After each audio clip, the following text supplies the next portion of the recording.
မြေးလေးရှိမှရုတ်တရက်နေမကောင်းချင်အောင်ဆောင်ပြီးလဲပြလိုက်တာ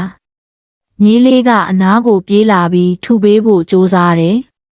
ပြီးတော့ချက်ချင်းပဲတနေရာရာကိုပြေးသွားတော့တာပဲသွားနေရင်းနဲ့လဲအဖွားကိုစိတ်ပူလို့ထင်တယ်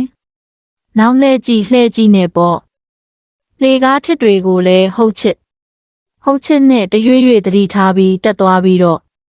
တစ်သားကိုလာထိုင်လေးတစ်လုံးမလာပြီးအဖွားကိုလာပေးရှာတယ်ပြီးတော့လဲနောက်ထပ်တနေရာကိုထပ်ပြေးပြန်ရောဒါနဲ့ဒီကလေးလေးလိုက်ရှာနေတဲ့သူကဘသူများလဲဆိုတော့အဖိုးဖြစ်နေတာပေါ့အဖိုးလက်ကိုအမိရဆွဲပြီးအဖွားစီခေါ်လာပေးတယ်အဲ့ဒီမှာတင်ခဏလောက်စဉ်းစားလိုက်ပြန်ပြီးဒီတစ်ခါရောဘဲကိုသွားအောင်မလို့လဲ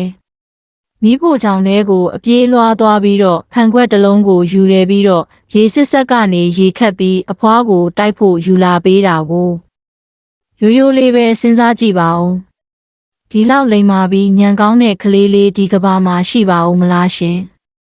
အဖွားကိုတိတ်ချစ်ပြီးအလေးထားလွန်းတဲ့ဒီမြေးလေးရဲ့လုပ်ရက်ကတကယ်ကိုချီးကျူးစရာကောင်းလွန်းလို့အားလုံးပဲချီးမွမ်းစကားလေးတွေတခွန်းလောက်စီပြောပေးသွားကြပါဦးနော်